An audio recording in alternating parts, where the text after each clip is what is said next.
Good evening, everyone. It is June 21st, 2022. This is the Finance and Operations Committee meeting. We're meeting a little bit earlier tonight at 4:30 in the Nashua North Boardroom. With us tonight is myself, the Chair, Paula Johnson, and then we have Regan Lampierre.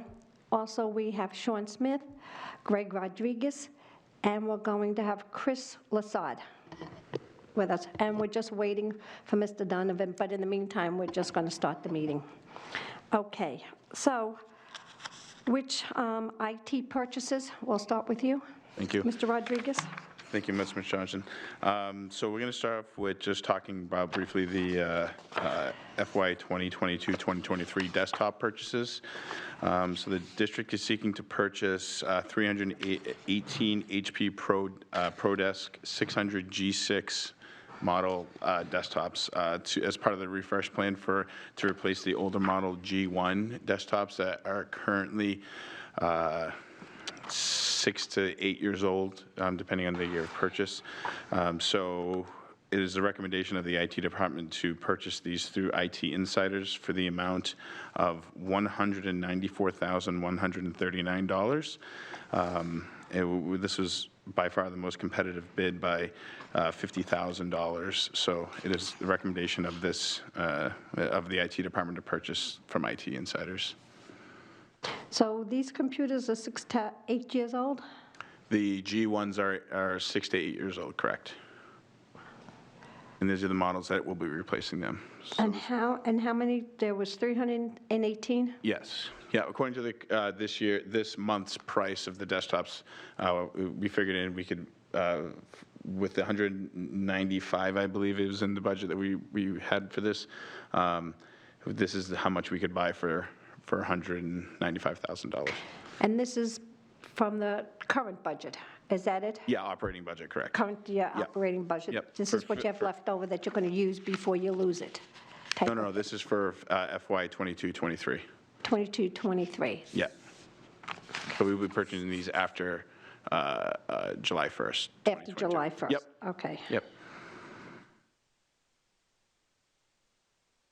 So what happens if we don't have the money, that the alderman doesn't appropriate the whole budget, and the mayor goes ahead and takes some money out, and then we have this game, the shell game, money out, money in?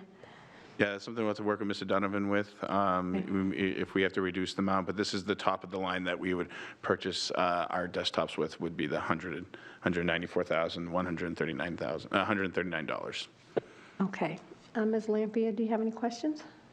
I have a question that's not like directly related to this, but you were here a few months ago asking about money for redoing the wiring. Correct, under this, and the city was supposedly going to pay like half, and we put in for it to get a discount. Did we get any of that money from the city yet? I'm not sure. That's something Mr. Dunn might have to answer. Okay. All right. So, I mean. Okay, well, I guess that's unrelated to this money, so. Okay, so I'm going to make a motion to recommend to approve the purchase of 318 desktop computers from IT Insiders in the amount of $194,139 using FY23 budget funds from account 91.1.992225712221. Second. Okay, all those in favor? Aye. Aye. Motion carries. Okay. And we're all set with that. All right, so we'll move on to the Chromebooks. So the coming again out of the FY 22-23 budget, we are seeking to purchase, 581 devices and licenses for the amount of $138,892 from IT Insiders. Again, they again were the most competitive with their pricing, and this includes the licensing as well. Bloom was a close second, but given our relationship and past work experience with IT Insiders, we recommend working with IT Insiders again. So these are brand new on top of what we have right now, Chromebooks, or are we retiring? We are retiring quite a few this spring. Actually, at the end of this month, So we have the HP G5 model, 11-inch G5s, which will be going out end of life at the end of this month. So this is the plan we talked about during the pandemic, right? Yes. Yeah. And so is every student going to have a Chromebook in the classroom now? There is enough at this moment, but so we are updating our inventory, as we speak on what we actually have in the schools and possibly redistributing throughout the district to see what we actually have, so. Did any students take any home this year? No. So everything has been staying with us? Correct. Nothing Yep. went home? Correct. Okay. Okay. Ms. Lampier, do you have any questions? Yeah, so we had talked about redistributing. Yep. Sorry, I can't talk today. Some of the Chromebooks. How is that working out, and are you sure that this is the number that we're going to need? So this is the amount we budgeted for, so we do have more Chromebooks than students in the district, so we are looking to redistribute the Chromebooks from the schools. So we haven't started that process yet because school is still in session. We don't want to be as disruptive to the classrooms and teaching. So this is something that my IT team is going to be working on throughout the summer, so updating all the Chromebooks throughout the schools and taking, inventory and redistributing to other schools to have more equity. Is there any reason why we can't wait until we have those numbers to do this? Is there a reason not? Well, this is a plan that we had that I presented back in February, March, when we did present this. So this is what we discussed. I was just a little concerned that we're going to buy Chromebooks that we don't really need. There's always Chromebooks that we do need because we do have damages throughout the year. It's something that we do need spares throughout the year, especially our para staff that uses Chromebooks as well. Do you know what the numbers are on Chromebooks that have been damaged this year? I do not know off the top of my head. Okay. Thanks. Follow up, how many spares do we usually keep? Just in case. Just for the entire district, we usually like to keep about 10 to 15% of our lot just in case, because even while they're in school, those are damaged. That it does happen. So whether it be broken screens, broken keyboards, water damage, intentional damage, unintentional damage, it goes. The array of disparity and how they get broken is, you name it, it happens. So if a student brings in a broken Chromebook, that just a screen that maybe needs to be fixed, do we just give them the new Chromebook and they sign that out, or do we lend it to them while theirs is being fixed? We don't have any Chromebooks lending out to students directly right now. Those remain in the carts, and sometimes some of them are loose. So if a Chromebook is damaged beyond repair, that's when we usually just swap it out with another Chromebook. But we do have the ability to fix Chromebooks that are damaged. So we do buy parts to fix them. But sometimes the parts actually cost almost as much as the Chromebook. So depending on demand, so like, for example, screens were tough to get. So those were more expensive, because of supply chain and the amount of supply and demand for Chromebooks. So did anybody sign the policy this year, do we know? Or is the policy starting? We did have a policy written. Right. To go for the one-to-one process that we were seeking. We had to update it a little bit because I went to City Legal and they had recommendations to change some of the policy. So I believe that's going through the committee tonight. Yep. To finalize that portion of that. Yeah, I read it. I didn't think there was that much of a difference. I don't think it was negligible. It just enough to have it go through policy and to actually have it make more sense on how to hold more accountability for the users. Okay, perfect. Ms. Lampier, do you have any other questions? No, thank you. Okay.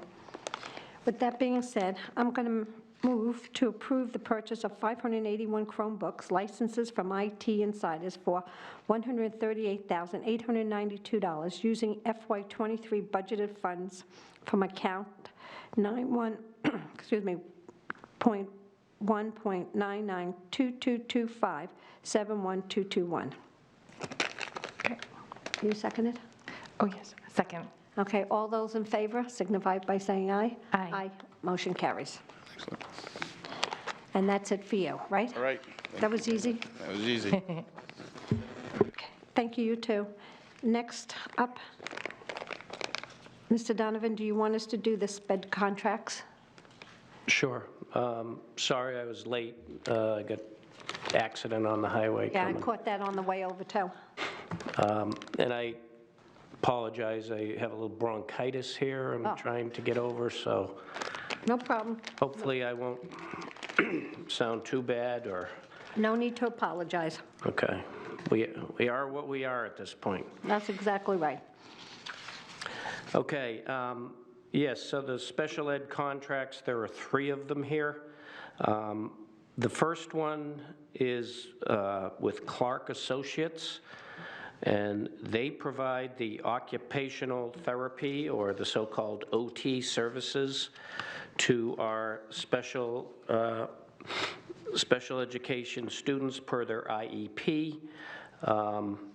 They have been working with us for a number of years, so it's the same staff working with the same children. That is the large benefit that that the district receives, because for a lot of these students, having the same person to work with year over year is very beneficial.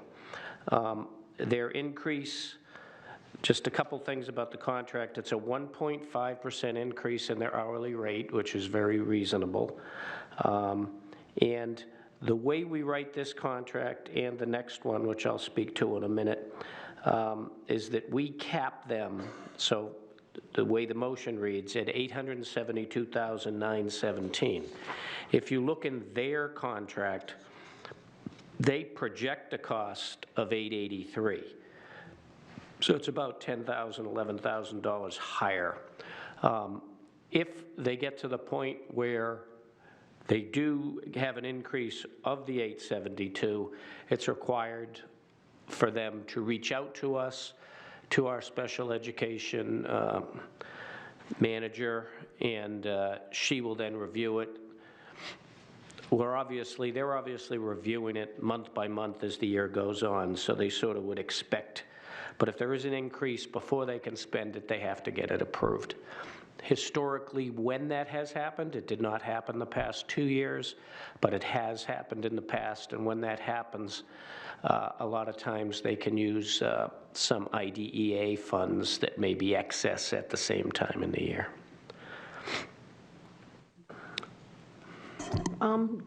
Any questions, Ms. Lampier? No, thank you. Okay, because if you want to just do the next 2, and I'll just do one motion after the other, and we'll just get those done with. All right.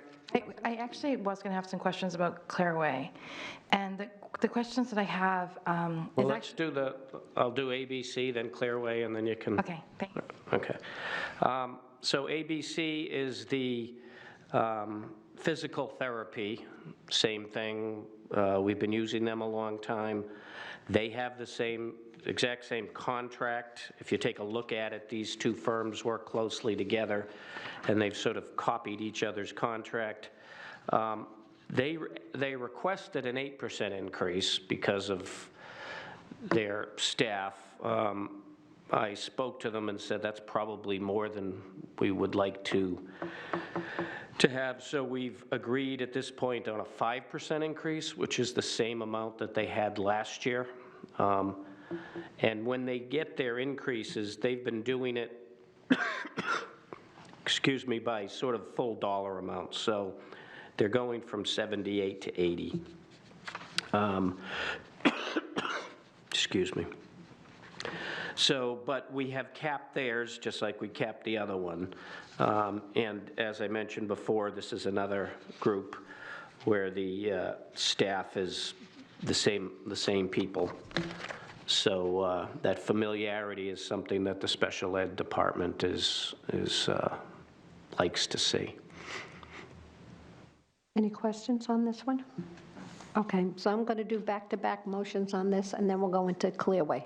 Sure. Okay, so I'm going to move to recommend to approve the occupational therapy contract from Clark Associates in the amount of $872,917 using FY23 budgeted funds account 91.1.02216053614. Second. Okay, All those in favor signify by saying aye. Aye. Aye. Motion carries. I'm going to move to approve the physical therapy contracts from ABC Physical Therapy in the amount of $227,083 using FY23 budgeted funds account 91.1.02216053614. Seconded. All those in favor signify by saying aye. Aye. Aye. Motion carries. Okay, next is Clearway. Okay, this is the contract with the Adult Learning Center / Clearway High School.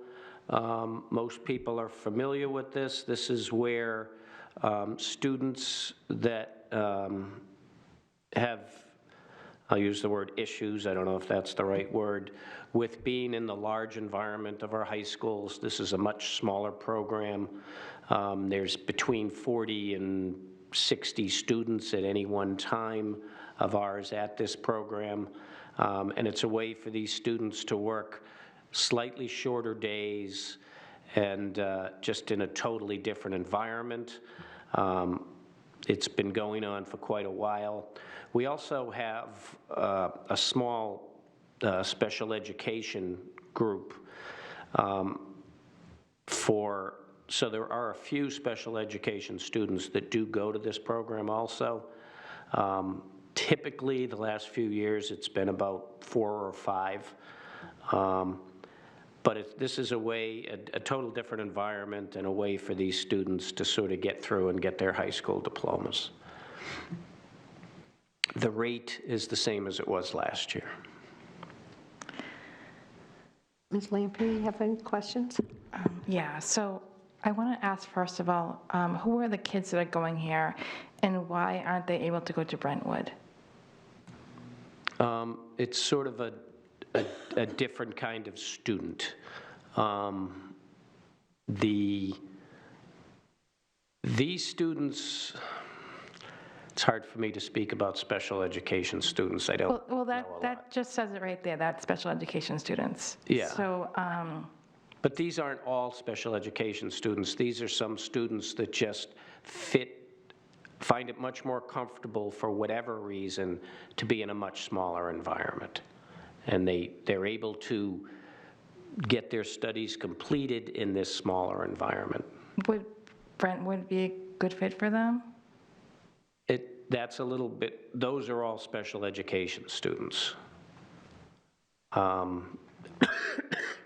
Probably have to speak more of the specific needs of each of the students. The non-SPED person that I am would say, one, it's more of an anxiety thing that sort of fits over at Clearway, and the students at Brentwood are a little bit more maybe emotional issues. Okay. Well, I mean, I just wondered because I don't see, I wanted to know why we're paying for all the work we're doing at Brentwood and then for this as well. And then, of course, I went to the graduations, and it was very meaningful. It was so wonderful to see the kids there. They were so excited. But I couldn't help thinking about the kids that aren't there. My son was nonverbal. He had an intellectual disability. And when he was in 2nd grade, I started thinking about maybe having to send him out of district, and then he died. But since then, I've become involved in disability rights in New Hampshire. And I have 2 friends whose children graduated with their class this year. One child in a wheelchair, one child with the help of a para. They wore the gown, they wore the cap, they got to, it was just, and it's such an important thing for kids to be missing out on, plus all that they're missing out on in school. And I feel like if we are starting out with this contract and saying, okay, we're gonna ship 10 or 5 or whatever kids here, where is the incentive to try and keep kids in the school district where they belong with their peers if we're already paying ahead of time for all this stuff?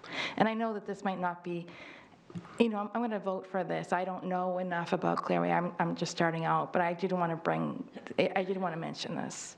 Well, I would tell you that the only students that go to Clearway are students that want to go to Clearway. The process starts with, if it's a student with an IEP, with their case manager and the principals at the high school. But many of the kids that go to Clearway don't have IEPs. The principal, they've having issues at the larger schools here. They speak, they go over and they speak with someone at Clearway, they work it out, and then we send the student over there. If it doesn't work, the student comes back to the building. Okay. So this is something that is sort of a group agrees upon, and many of the students that go over there like it. It's just a better environment for them. But if it isn't, they come back and we'll take next steps. Okay, all right, thank you. Thanks for answering the questions. I also want to say, when we first got on the board, we got invitations to go over and speak with Ms. Baldwin. I don't know if you've had the chance to speak with Carol Baldwin. No, I haven't. And also, like, if they had a graduation this year at Clearway, we weren't invited to that graduation. I think it's coming It's up. the Adult Learning Center. Yeah. That's but coming up. But I think it's this week. Yeah. So, I mean, can we get an invitation? I would love to go to that. And, I mean, are the kids graduating with the adult learners, or do they have their own ceremony, or? I don't know, but I will tell you something. I would just say, I guess you have to ask permission if you can call Carol Baldwin, which is really ridiculous. But I think she is the perfect person to ask all the questions, because I think she can sit down with you and walk you through the program, so you understand why some students, that it's not that they don't fit into the classrooms here, it's just sometimes they need that smaller environment Yeah. in order for them to really excel. And I think I would ask Dr. McKinney if there would be a problem with you contacting Carol Baldwin. And I know that I sat down with her and Mary Ann Wiley. I'll probably wait until after July to talk to Dr. Andrade. Yeah, because I think it will open up and you'll understand why that we have that program there with the smaller classrooms and the day and what they do during the day and Okay. all these students. All right, thank you, Paula. You're welcome. Yeah, and just, I'm pretty sure the adults, this has nothing, well, the graduation is, the high school kids are not with the adult program. They're two different graduations. I'm trying to see, there was an email late this afternoon Oh, was there? mentioning to me when the graduation was, but I do not see it right now, but I could find out and, I can call Tara tomorrow and see if she has Yeah. the information. Thank Okay. you. Okay, any other questions? No? Okay, with that said, I'm going to move to approve the contract with the Adult Learning Center, Clearway High School, for $624,000 with FY23 budgeted funds, with $312,000 from account 91.1.021-267-55694 and $312,000 from account 91.1.991110-536. Seconded. Okay, all those in favor signify by saying aye. Aye. Aye. Okay, motion carries. Okay, next item on the agenda is plant operations. Good evening. So first, this is Sean Smith, Plant Operations Director. First, talk about the high school chiller maintenance contract. So we have, to provide air conditioning to the two high schools, we have 2 chiller units in each of the 2 schools. You may recall, these past few years, we've done some extensive work on each of those 4 chillers. We did the last one this past fall, actually. So, we do annual maintenance for those chillers. This current year, we paid $13,500. We received a proposal from Train, and it's a sole source contract. They installed these things originally. They manufacture them. There's nobody else that knows the insides of these. A lot of stuff is proprietary. So we rely on them. $13,500. They're proposing a 4-year contract that on the face of it is $13,800 each year, If you compare those, it's just a 2.2% increase over 4 years. That's for the total of 4 years, not each year. So that's really a good deal. Now, because we just finished the last of the 4 upgrades, the chillers, the first year we got a much lesser price, and that's $9,995. And then the succeeding 3 years will be $13,800. So I recommend accepting the proposal and awarding the contract for preventive maintenance of the high school chillers, the amount of $9,995 for year 1 and $13,800 for the 3 succeeding years. Funding will come from the plant operations account, HVAC maintenance 91.1, .22, .2620, .54243. Ms. Lamprey, do you have any questions? Okay. Okay, so I'll make the motion with what Mr. Smith just said. Seconded. Okay, all those in favor signify by saying aye. Aye. Motion carries. Okay, the second item I have is to make a recommendation that we renovate 2 elementary schools, those being Birch Hill Elementary and Maine Dunstable Elementary Schools. There's a memo in your package. There are some attachments associated with these. So the 2 schools were last renovated in the early 1990s. All the major systems in those schools at the end of their service life. We've specifically had issues with the boiler systems at Maine Dunstable. The Board of Ed is authorizes expenditure of funds to replace unit ventilators at both schools over the past few years. So things are it's definitely time. In addition, the schools are what we call open concept, so there's no walls between the classrooms. Most of the teachers over time have fashioned kind of walls out of cabinets and whatever else they can find. But if you walk in it, you have a central system providing ventilation, but then you have unit ventilators on the exterior walls. So those 2 systems, at one point those were balanced, but over time they've gotten out of sync and tend to fight each other. We actually conducted an assessment of the school. We hired LaValle Brenzinger out of Manchester, and their assessment was attached to this memo. Those assessments were also done at Broad Street and Sunset Heights, and of course we renovated those 2 schools already.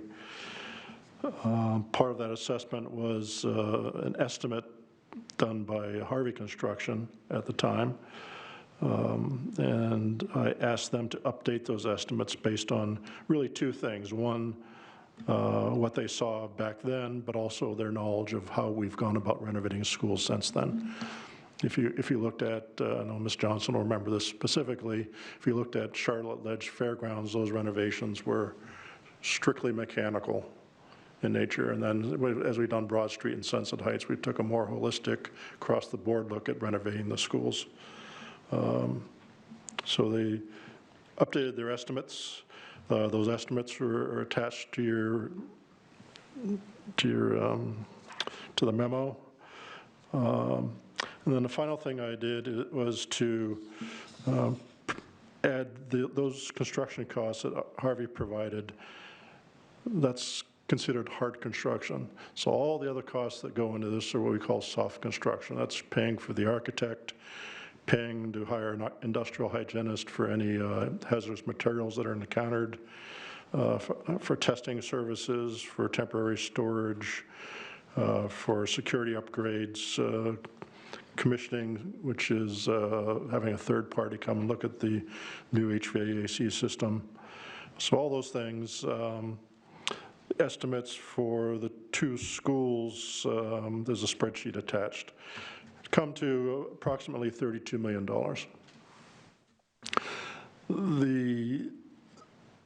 So the proposed way to go about funding this is about half, not quite half, would be ESSER funding. So I've tracked with Mr. Donovan's assistance the ESSER funding that we have remaining.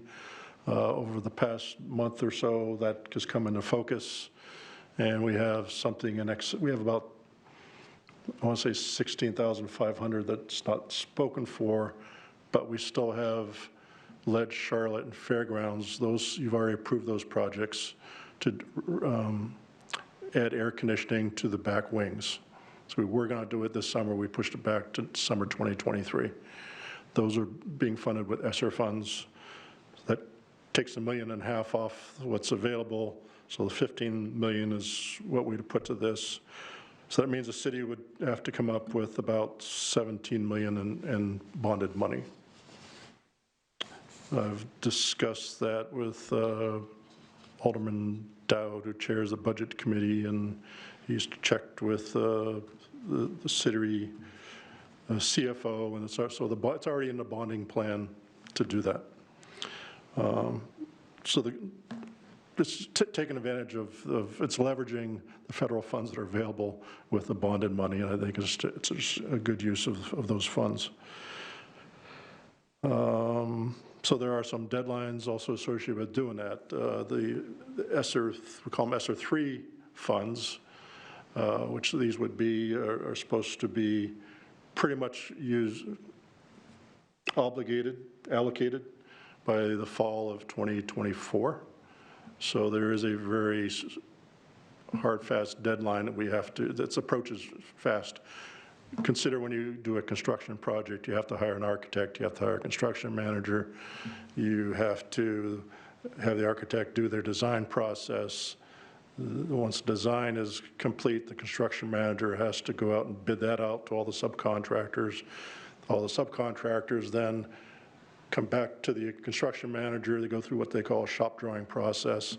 So if we start this summer, and I mean in the next few months, I mean like this month, I would hope that we could have construction drawings ready by January.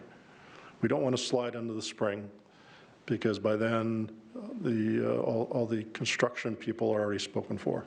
We've seen that time and time and again here. If you don't put out your construction drawings in the middle of the winter, if you're putting out your drawings in April and May, the pickings are pretty slim. And the costs go up too, because a lot of the contractors can afford to say no, or if they do take something on, they can afford to charge you a little bit more. So time is of the essence in making a decision with this one. Really don't have much, in order to get this done, or nearly done, by the fall of 2024, we need to act now. I think that's pretty much it. Anything you wanted to add to it? Well, just to piggyback on what Sean said, the ESSER funds need to be spent, the ESSER 3 funds, by September of 2024, not just allocated. They have come out and said if they're related to construction projects, and that project for many different reasons, that might extend a bit further, they probably would still allow you to spend the funds if you're, let's say, 2/3 of the way through the project.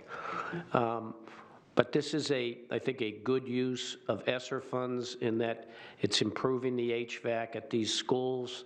It's well needed. It's going to reduce the bonding amount that we would have to have if we decide not to do it this way. And I just think financially it makes a lot of sense. And if I could continue a little bit more, I just happened to look past Mr. Dunn when I saw Mr. Lessard. It is an open concept school, and this is going to help with security an awful lot. If you want to go into a lockdown and half your school is wide open, if somebody does get in, there's nothing to stop them. So that's another very good reason to be doing this at this time. I'm hopeful that the ESSER funds will be sufficient, I'm pretty sure they will be, to cover the HVAC portion of this project. Because that's really what they're intended to do, is improve ventilation, right? That's what COVID, the ESSER funds were for originally. So anything related to the improving the environment in the school would be covered by the ESSER funds. You could argue that the walls are part of that, but those would be covered by the bonded money. We're also replacing the roof, we're replacing the windows, which will, they're windows are very low R value at this point, so we're replacing those, getting rid of the unit ventilators, going with a centralized system. We're making it dehumidification system, which the school, they partially have it now. There's a second floor classroom in each of the two schools. That's air conditioned currently, but the first floor and the portions of the building that are single story do not have air conditioning. I have a couple of questions. So we're going to take these classrooms and we're going to put walls up so they're no longer open concept, okay?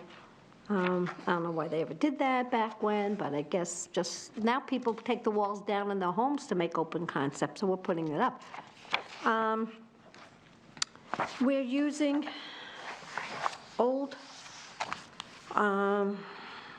architectural drawings from 2013, is that what we're using? No, so in 2013, we had LaValle Brenzing do an assessment of the school. Okay, assessment. Yep. Okay. So we'd hire an architect to do brand-new drawings. That's part of the process. So who's in charge of this project? Is it going to be Harvey Construction? That's unknown at this point. So my recommendation, I think I put at the end of the memo, was to have the Board of Ed request the Joint Special School Building Committee take this on, and then it's up to Joint Special on how to do this. It's part of what we potentially see happening is similar to what we're seeing at Franklin Street. So at Franklin Street, we're using ESSER funds and bonded money. ESSER funds, we're using EEI, which is the company that we, as a district, hired through a competitive process a couple of years ago to do energy-related improvements across the district. That was for the entire district, not just the high schools, but they just finished. So now they're doing Franklin Street. So conceivably, they could be doing the ESSER-type work at these two schools. The bonded money, that's up in the air. I actually sent a memo on our behalf to the city attorney to see how this would work, mixing ESSER funding with bonded money. Could it be done by the same firm? Does it need to be kept separate? And he has not responded yet. So if we send this over to Joint Special, then they do the bids, right? This would have to go out and be bidded. I mean, you just can't pick anybody like we've done before. This has to go out for a bid. That's what I'm thinking. We put out an RFP and hire an architect and a construction manager. Okay, because, I mean, we've been kind of playing around, you know, even though it should have gone out for bid, we're keeping it here, we recommend, and it should go out to bid, a lot of stuff. But I think, just sorry to interrupt, but at things that go to JSSBC, there's a rules you have to follow, and I think that's typically what happens on construction projects of this size. The JSSBC is built to manage those, and they go through the various processes as far as RFPs, and they're not just hand-picking people typically. Right. Paula, I learned from being on the JSSBC that a lot of times they put these bids out, and because Harvey and Harriman are here, they are able to do it cheaper than other places are. Well, you can't just say they do it cheaper, they have to put the bids out because of the cost They of do it. put official bids out. It's just that when you look at the amounts that they are and the amounts other people are putting in, it makes sense to go with them. It's not like I mean, if there were other places that came in with lower bids, I mean, it's usually a huge difference, it looks like. I get it. I've seen them around, you know, we had it here when one of them came. Everybody was $38,000, $60,000, $70,000. One came in for $10,000. I mean, that's really lowballing. That's in my opinion. I don't want to get sued, so I'll just say my opinion. Also, so I guess this kind of weighs in on what I was going to ask for the next meeting. So I guess all the ESSA funds are going to be used, so there wouldn't be any ESSA funds left for the Santa Life project if we were to do that. Well, right now, I'd say that's correct, but that may change. Keep in mind, this will sort of allocate most of the ESSER 3, but there are things that we put in these ESSER. Let's say we have 12 ELL teachers. If we can't find 12 ELL teachers, we're going to find 5, then that money's going to free up. So there's constantly, we put in estimates of what we think these either people or items are going to cost, and sometimes you either can't find them or they come in less than what you projected. So there's money, it's a constant, every 3 months we review the ESSER to say, okay, how we doing here? And where we are now, if we put this in, that kind of allocates most of them, but my guess is there will be money that frees up over time. We just probably won't know about a Santa Life amount until probably, 10, 11 months from now. But it's still possible there could be some money there. See, I can't understand. I mean, we're trying to renovate these schools, make them user-friendly, student-friendly, more environmental-friendly, and yet I can't understand why, if we have something that can go in and clean up the air so people don't get sick, why we wouldn't have allocated or put money aside. Because I'm looking at this, and I'm not saying I'm not going to do it, but I'm saying, $32 million. I'm looking at $77 million on the middle school that's being built. 2 middle schools have we upgraded.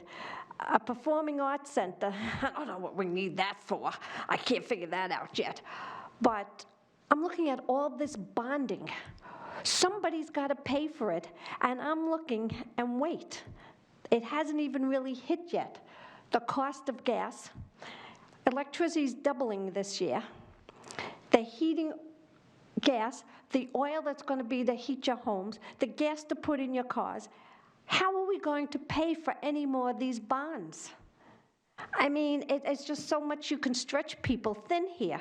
So people think the economy is just racing along great now. Has anybody looked at the stock market lately? What's tanking out there? I mean, I can't, you know what?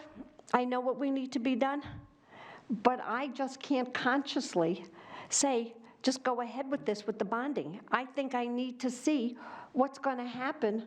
I know we're going to use ESSA funds, but, I mean, you could say, well, we'll take the ESSA funds and use it for one school, and then we'll bond the other school if we see what happens with the economy.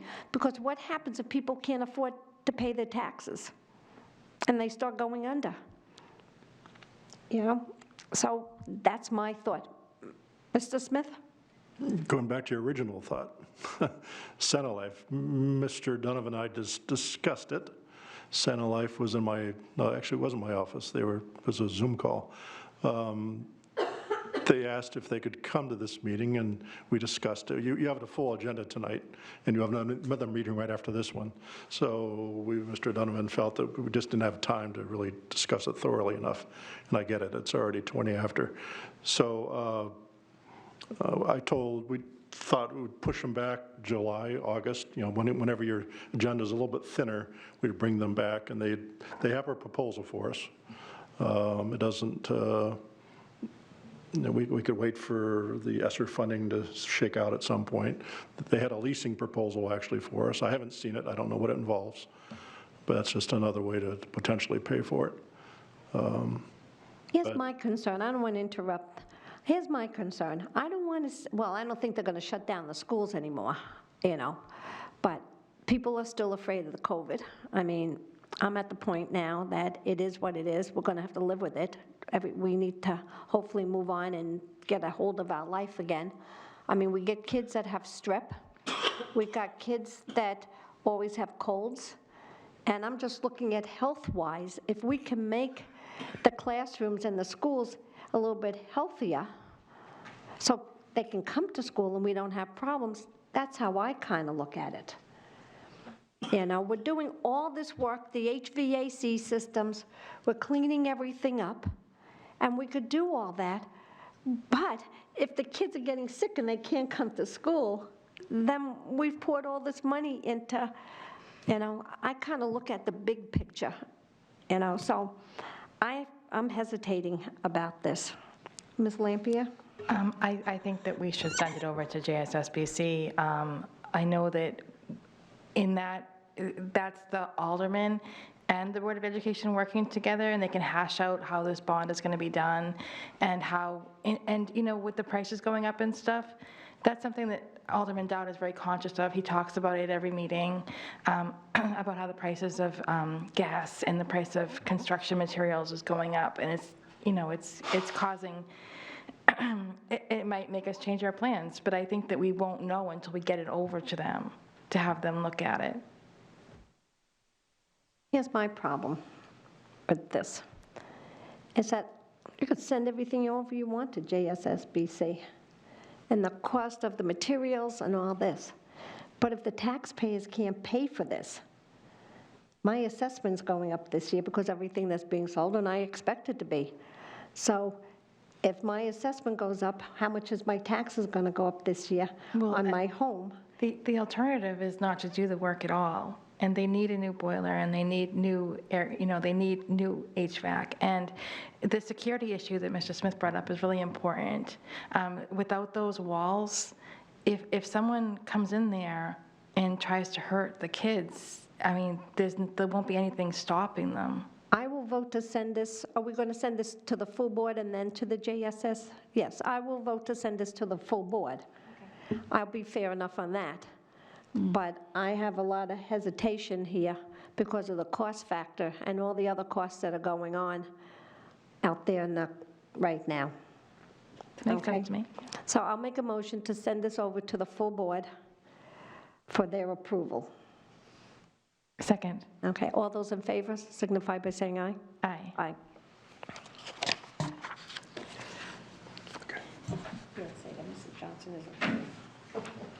I would never say that.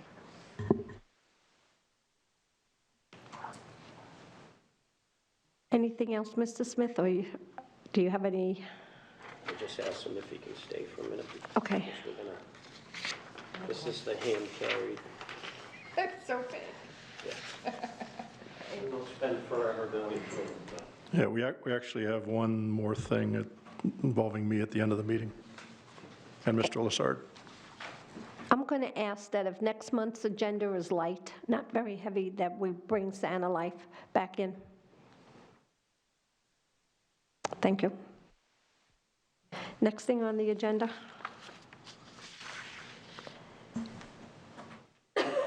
Okay, so the next thing is what I just, as mentioned, hand carried. It's the forecast for this year, and it's the big giant spreadsheet that I enjoy so much and most people don't. So if you flip it over, keep in mind this has data through the month of May, and then June is an estimate, and the column across the top where it says summer escrow or escrow is the way it printed out.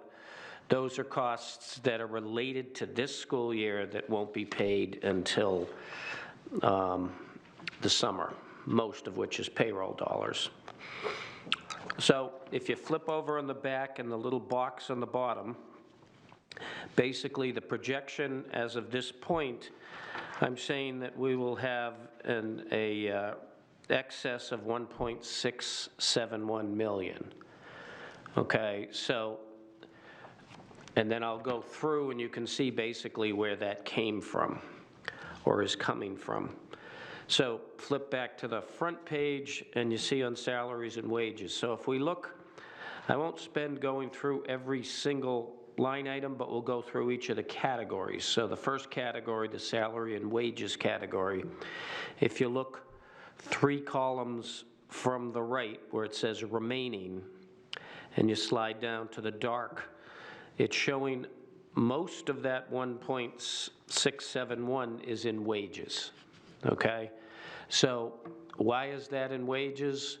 Mostly because there were budgeted positions that were never filled this year. That's what most of it was. The other piece of it is a thing called attrition, which is where when we put the budget together, we do it based upon the existing staff. Then as the year goes on, especially in the summer, people retire or leave or whatever, and you replace them. Typically when that happens, you have more senior people leaving that have a higher rate of pay, and you have more junior people coming in. Not all the time, especially with teachers, you can get a mix, but in general, you have savings. I do budget that there is a line item in the budget called 51800, reductions in attrition, but I budget that at a relatively low number because I can't guarantee what that number is. But this year we had more people leave during last summer, so that number was higher also. So those two combined, we have about 1.6 million extra in the payroll lines, or that's what I'm projecting it to be. Now, if you take a look at the June and the summer escrow, there's two big numbers there, especially on the first line, wages full-time 9.5 million, 7 million. The 9.5 are the regular payrolls, and then the lump sum people. Teachers can get their pay in 3 different ways. They either get paid in 22 pays, which their last pay would have been last week, or they can spread it out over 26 pays, but instead of waiting through the summer to get those last 4 pays, they can collect it all at the end of June with their the last pay in June. And then there are the teachers that just like to get it every 2 weeks. So that's what that 7 million in the summer is, okay? So those are estimates, those are big numbers. They could be a little bit different one way or another, but I'll have the answer next week, at least for the June numbers, and then the summer escrow, we'll do another update and see how close that is. Historically, I've been relatively close with those numbers. This year, it's a little trickier because we just finished with all the teacher contract changes. And so there was more movement of salaries and wages, especially for that group, and they're by far the largest group. But, so that's salaries and wages. The next set, the fringe benefits, there's an extra million there, but keep in mind, that's not very important to us specifically. The FICA, the pension, and the benefits are all done by the city. So if we go over budget, doesn't matter, the city covers it. If we go under budget, doesn't matter, we send the money back. They basically pool all those costs. So you can kind of ignore that. If you look at the little box in the back, I take those items out. Then the 53 professional and technical services, which is legal and accounting and medical services, et cetera. I'm projecting that to be about a -20. The reality is you can't have a whole group be a negative number, so we'll have to make some transfers to move it around, but basically a -20 in a forecast like this is pretty much, we're gonna break even is what that means. Now the next set is the property services. And as you can see, it's a big negative number of 600,000. Our costs for electricity and heating gas were much higher than we had in the budget this year. We did increase, especially the heating gas, the budget for next year. The last 5 or 6 years, I would say, we've had excess money here. This hasn't happened to us in a long time. But like I said, we have the funds up in the wages to cover that cost, so there will be some transfers made, but I kept them there so you can see where we spent more than the budget. Then the next set of accounts, the 55, it's other services. That sort of offsets most of the increase in the property services. We had for the first time since I've been here, the tuition out of district is going to be under budget. That number, over the last 5 years, I would say it averaged about 700,000 over budget. So that's one of the big reasons that we have a savings in the total budget this year, other than the payroll things that I mentioned. So I'm estimating about 285,000 excess. And the main reason is we have fewer students going out of district right now. We were running typically 85 to 95 students. This year, we're at about 68. Now, I think COVID had something to do with that, in that while we weren't in school, the students weren't being, the process changed and the students weren't being sent out to an out-of-district because they weren't even in the school. Some of them were brought in for specific reasons related to their IEP. But we sort of, some students turned 21, they left the district, and we didn't send out as many students. So the interesting will be next year, because assuming everything is, we're going to be back in school full year, will that 68 number start to increase again? Because the one thing that did happen, you figure 68 versus, let's say, 88, why isn't it a bigger savings? The cost of these out-of-district schools have gone way up. So had we stayed at 88, this number would have been, once again, way over budget. So we did put an extra 100,000 in the fiscal year 23 budget, and we'll see. But the special education department is really working to keep the students in as much as possible. That's, to your point before, that's the goal most of the time. I'm not a special educator. I'm not going to judge whether they made the right decision for the kid to come and go. That's not up to me. But the hope is that we keep more in. The Brentwood program should help now that it's got its own space and long-term, and we've got someone to run it long-term. So, the hope is that that's where we're headed. And maybe next year we can be under budget also. And the other thing was the transportation is under budget, a couple $100,000, and that was really what we did this year, was First Student, because one of the main providers of out-of-district transportation didn't have drivers and couldn't provide the service they typically did, one of the smaller vendors, First Student helped us out and took over a number of things. That actually was cheaper for us than using the other provider. So any school that had a number of kids going to it, we sort of put them together, and it looks like that's where we're going to end up saving money this year. Okay, flipping over the page where supplies and materials. My estimate there is 26,000. Once again, if it's that close, then it's pretty much going to break even. The other expenses, the indirect costs, I'm estimating we're going to have 138,000 more in revenue, which is in a sense a decrease in cost in that account. Mainly the reason for that is because of the ESSER funds. We get an indirect cost rate of 2.3% on the ESSER funds also. So that's why that number's higher. The equipment line, I'm saying 48,000, it may not be that high because that's where a lot of the transfer entries happen, so that may end up netting itself out.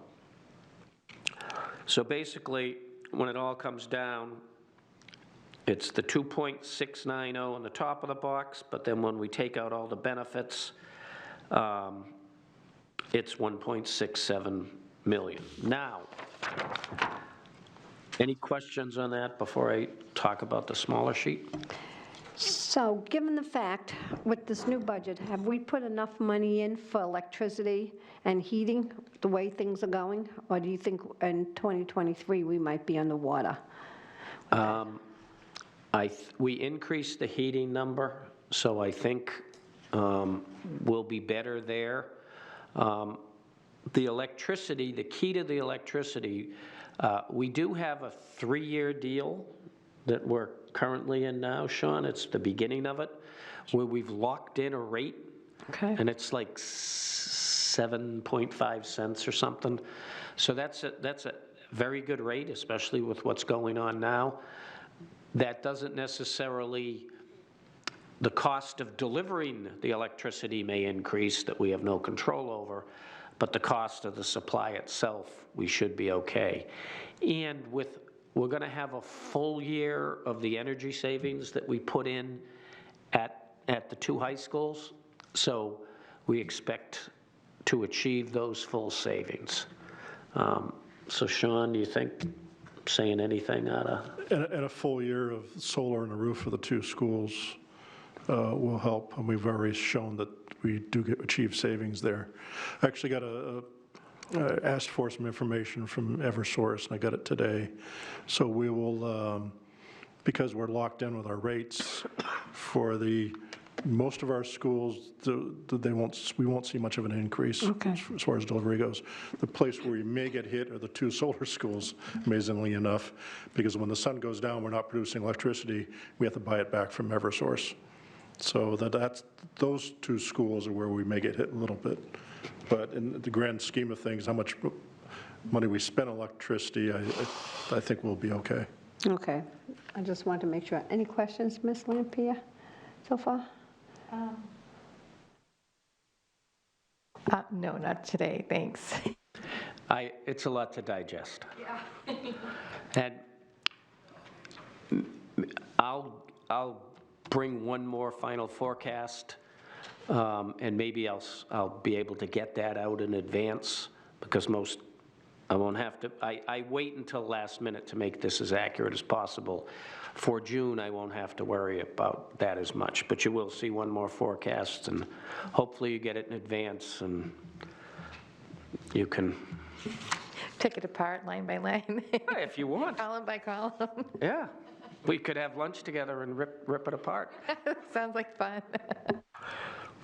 Okay, so with the 1.67 million, I have a few suggestions that we could spend some of this instead of returning it all back, because to the city, we do have some needs. Did I give you a copy here? So it's about 909,000. So basically, the staff at central office, with what's been going on security-wise, we have basically no security at central office. Not to say we probably need the level that a school has, but we would like some sort of security. We've worked with Mr. Lassard, and we've got a few ideas, so I'd like to set aside $25,000 for that, and then we can finish up the plans and decide what we want to do, but that money would be available. The next one down is the Panther Preschool Playground. That is at the South High School. They have a surface where the kids run around on. It's sort of a plastic surface, is that right, Sean? It's like a squishy rubberized surface. If they fall, it has some give to it, so it's not a hard concrete type surface.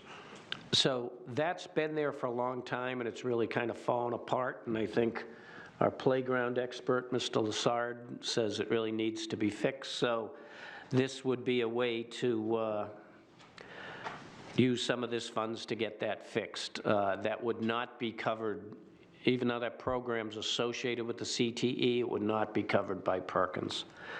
And then when the people over at Franklin Street found out about that, they said, could we also have a surface like that? Now, their area would be smaller, but so I put in a sum of money, $25,000 for that, so that those students would also have the same as the preschool, and it would certainly reduce the potential for injury. I'm going to skip the next one for a minute. The Planetarium Upgrade. This is something that Matt Froment and I can't remember the other teacher's name, they teach the courses at the high school South Planetarium. The projectors in that planetarium are about 18 years old now. As you would guess, it's sort of computer equipment that has an 18-year-old projector, an 18-year-old computer, right? Not quite the same. This would upgrade it to a laser projector, which would do a couple things. A, get us more, I wouldn't necessarily say state-of-the-art like the Museum of Science, but it would be much higher level and they would only need 2 sort of units instead of right now they have like 5 or 6, and if one goes out of focus. And this is something that it's an opportunity to take some of this money and spend it on. It's not the kind of thing we're probably ever going to get in the budget on a regular budget. So I put that in. The next one is North Auditorium needs a new projector. Not this room, but the auditorium. That's coming from IT. So that's a big room, bigger projector, and the estimate is about $13,000 for that.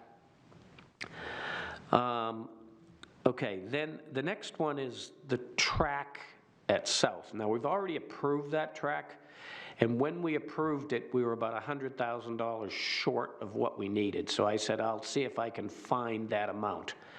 Well, in doing that, we also found that the estimate that we thought we had in deferred maintenance was actually $100,000 lower because it had been used on a carpet project. So when we put that together, when Mr. Smith said we need about 100, we actually need about 200 to get the track done. And then I started thinking, well, since the deferred maintenance number is so low, the deferred maintenance number in the budget for this year that the mayor put in is only 100,000 once again, which, you know, you just can't do anything. Well, you can do some things, but not much with 100,000. So what I thought was, if we paid for the whole track out of the excess funds, then Mr. Smith could keep the 300,000 in his deferred maintenance that's already in there that he can use for some of these other projects. So that's why I'm suggesting that. And the item that I skipped, the 200,000, Sean gave me a list of items, deferred maintenance items, many of which are at the high schools, that he could really use some deferred maintenance money for. And if you think about these high schools, big, beautiful buildings, but they're big. They have a lot of infrastructure. They have a lot of stuff in here that needs to be fixed. I don't want to, 5 years from now, have to go to JSSBC for a $70 million renovation. So I think the chances to sort of chip away at these things and keep them running and then not having to replace whole amounts. So effectively, those 2 amounts would improve our deferred maintenance issue. The next one, the 20,000, last year we took some of the extra money and we put it towards an escrow to improve central office. We put 50,000 in. We had an estimate the carpet would cost 30,000. Well, the carpet cost 40,000, so we did get a new carpet, but we didn't do some of the other changes that we wanted to do. So this would sort of add to that escrow so we could get those other things actually done. The next item I have in here, I'm not 100% sure we would want to move forward with it, but what HR was looking at was, if you've ever been into HR, they've got these file cabinets everywhere and they're jammed thick with records. This would be to take a lot of the paper and turn it into something electronic. So they went out and got a bid. I was kind of surprised of 13,000. I expected a much higher number. I did speak with IT quickly, and they're like, I'm not sure this is the best way to deal with this, but I had it on my list, so I kept it there.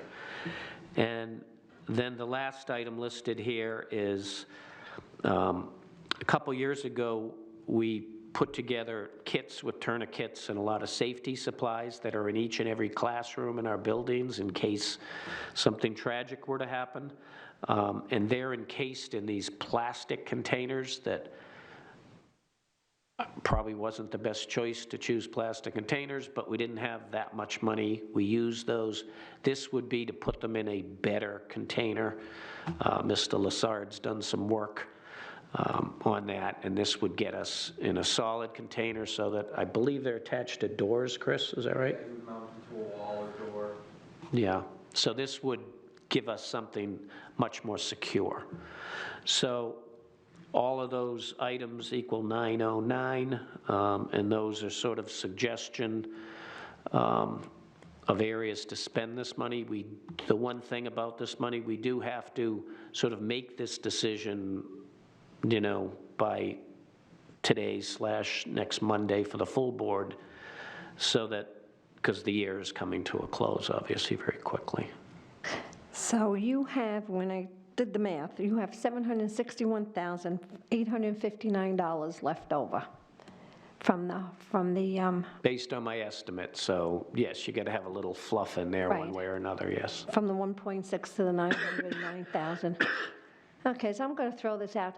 Can we designate some of this money towards getting Santa Life in to do any of the projects or to lease? I mean, we're going to give it back to the city, it's going to go into the general fund, and I'm one of these people to give everything back. But I'm also looking as far as, keeping the kids healthy in these classrooms at this point in time.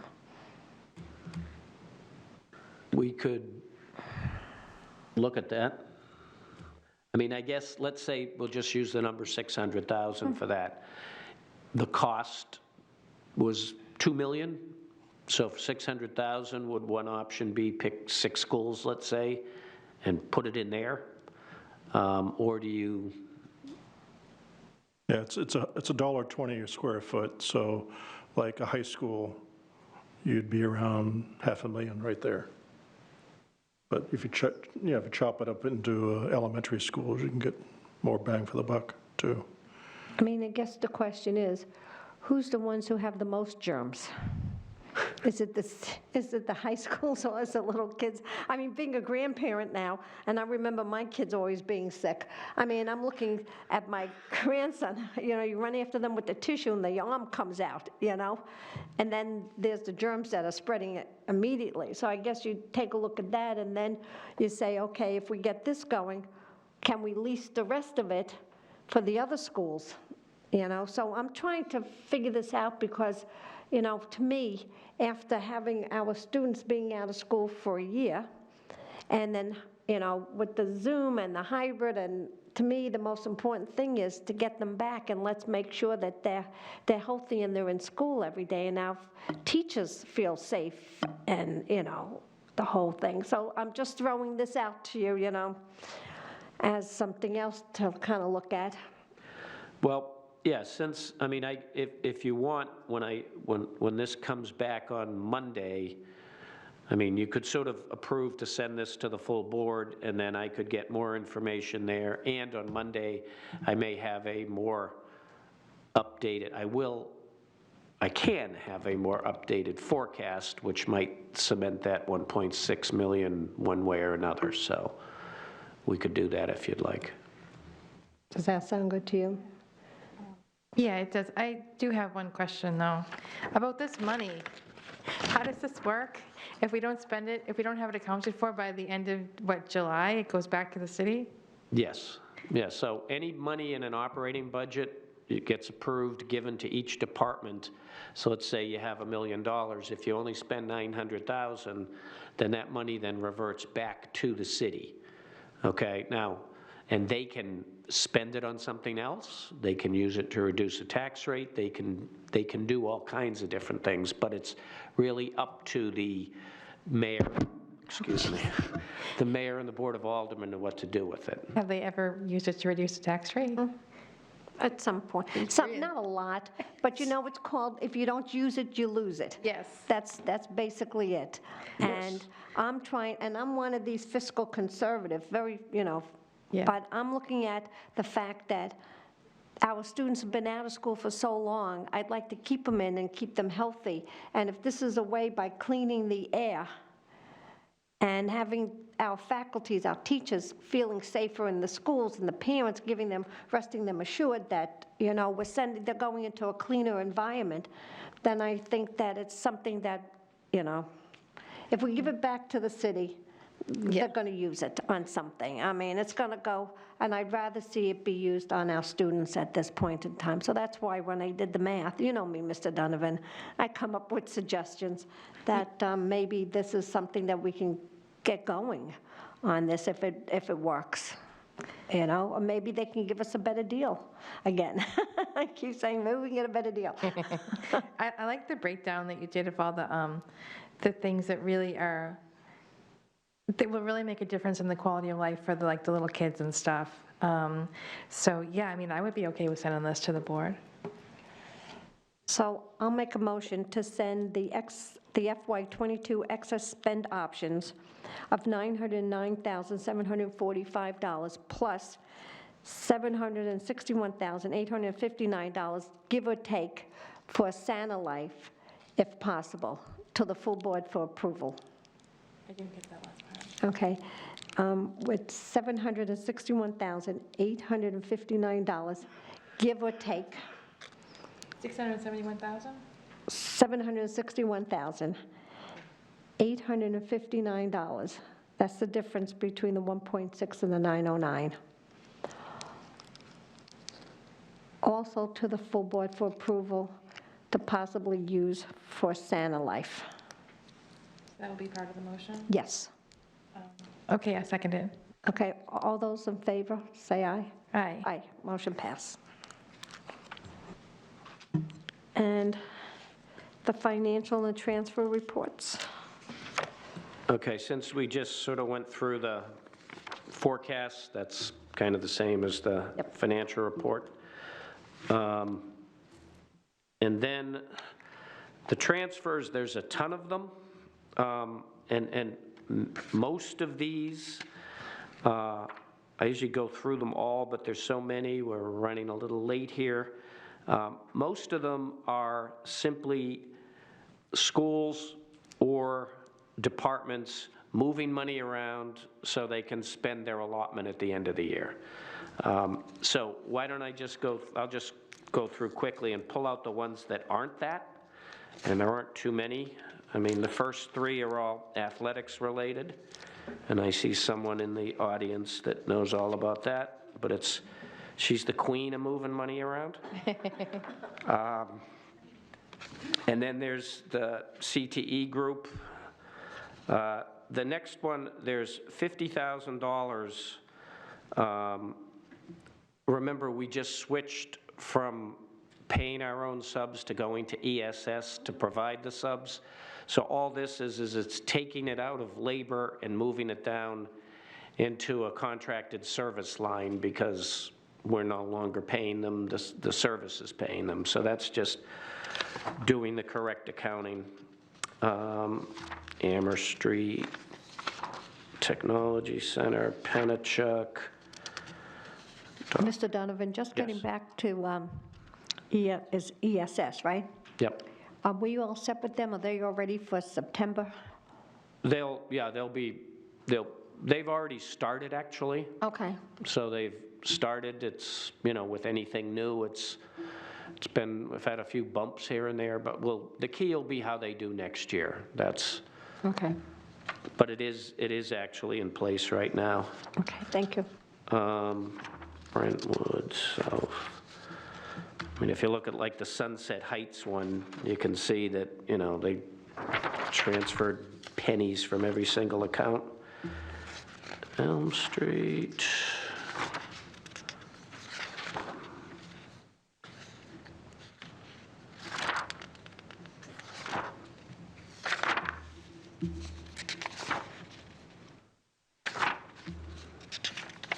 There's a lot.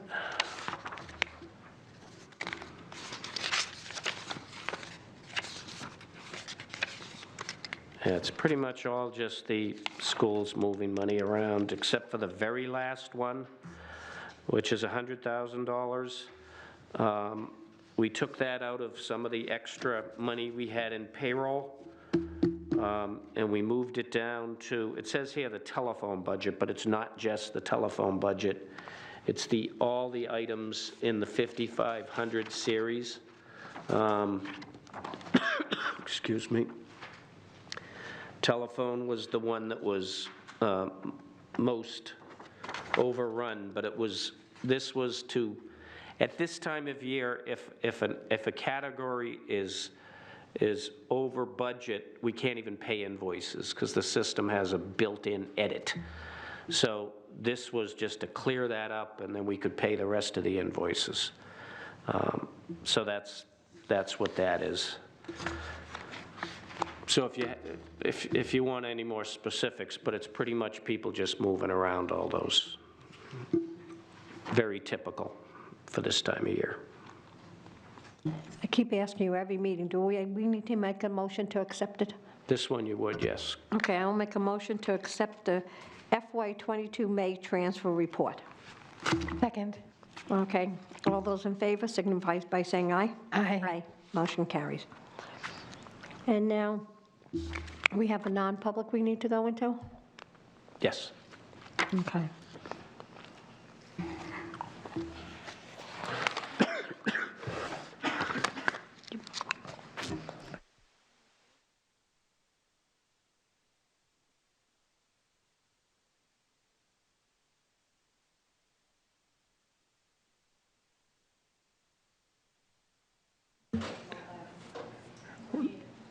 We are asking for a vote to go to joint special at the end.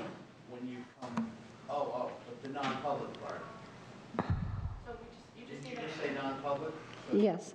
Do we need, will we be making a vote Yes. about that? Yes. Okay. Is it negotiations or contracts? You guys can stay. The contract. Okay, it's what letter she needs. Oh, it's security? To I. I don't even know when you Right, well, it's just going to non-public, and then you switch to other.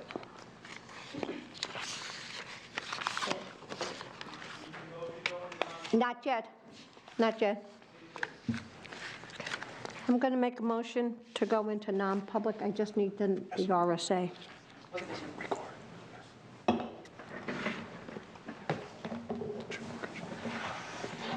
Sorry, everybody. It is I, RSA 91A32I. Okay. Seconded. Okay, all those in favor signify by saying aye. Aye. Okay, motion carries, and we're in non-public at 5:59.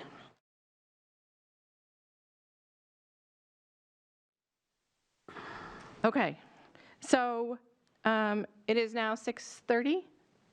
Is that right? I'll just guess, 6:30 PM.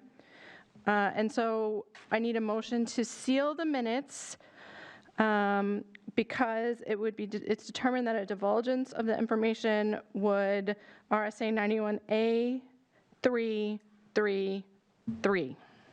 Okay, so moved. Okay. So that's made by Ms. Johnson, Seconded. seconded by Ms. Lampier. Mrs. Johnson votes yes. Yes. Okay. So the motion has passed, and then we're not adjourning, we're going back to the other page, right? Right. Okay, thank you. And then, you want your motion to, the other motion, do you want me to say it out loud? Could you please, since you wrote it down? Yes, sorry. I forgot I was doing. Have another meeting. Okay, so the motion was to,